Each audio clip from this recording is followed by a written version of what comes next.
Hi, my name is James Quattro, and this is my week 4 of Intro to Digital Cinematography project. I want to welcome you to lovely Port Bay, New York, which is located on Lake Ontario in upstate New York. Today I will be discussing how to properly inspect, maintain, and operate a personal watercraft, better known as a jet ski. And what better place to demonstrate than right here at the water? Spending your summers up at the lake can be a lot of fun, but there's some things to keep in mind before you actually hit the water. First, we want to do a visual inspection of the personal watercraft. Start by uncovering the machine, if you have a cover, and walking around it, inspecting the outer hull. Look for any damage or cracks that may have happened during travel. Make sure you're familiar with all the warning labels and stickers that are located typically on the back of the watercraft. You want to understand your weight capacities, etc. As you come around, now is a good time to also inspect your trailer. Look at your registration, make sure it's up to date, and that you have all of your U.S. Coast Guard numbers posted legibly. Once you've inspected the exterior of your watercraft, you'll remove the seat and look at the engine compartment.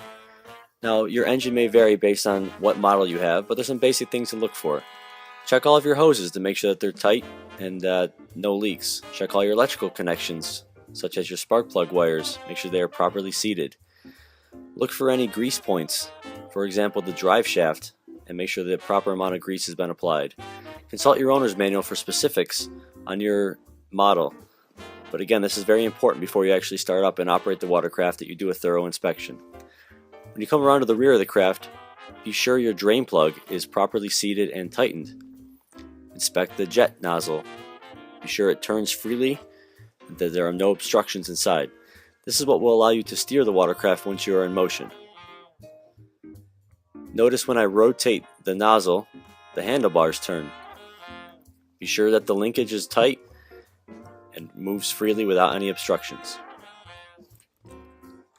Now let's talk about some important safety gear when operating a personal watercraft. First, you need to have a U.S. Coast Guard approved life preserver. This is non-negotiable. Be sure it's a proper size and fit.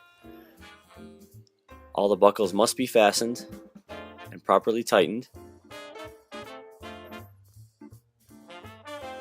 Again, if you wear a preserver that's too small for you, it won't provide proper flotation. And if it's too large, it could slide up over your head in the event that you fell into the water.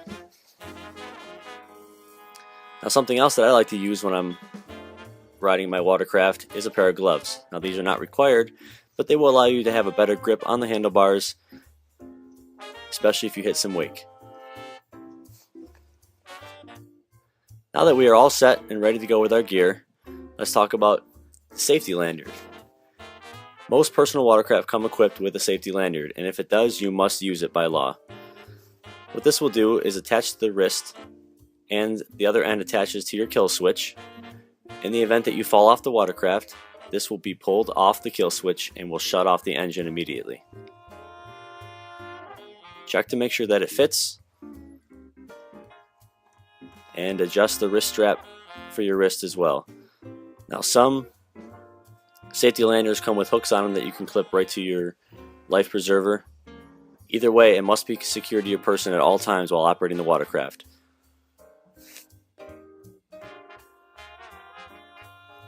Now, make sure your watercraft has the proper Coast Guard approved safety gear.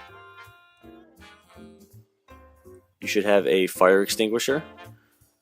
Make sure that the expiration is good and that it's fully charged. You should also carry some dock line with you in case you have to dock or anchor while you're out on the water. And also, make sure you have a Coast Guard approved signal flag in case you become stranded or in trouble. Now that we're all set to go, we'll board the craft. When boarding from the water, you should board from the back of the craft as I demonstrated. Make sure your lanyard is fastened securely to your wrist or to your life preserver, and hook it up to the kill switch. Now, once your craft is in the water, another thing to consider is make sure it is securely fastened to the dock. If you do not know how to do a proper knot or proper dock tying procedures, please consult your owner's manual.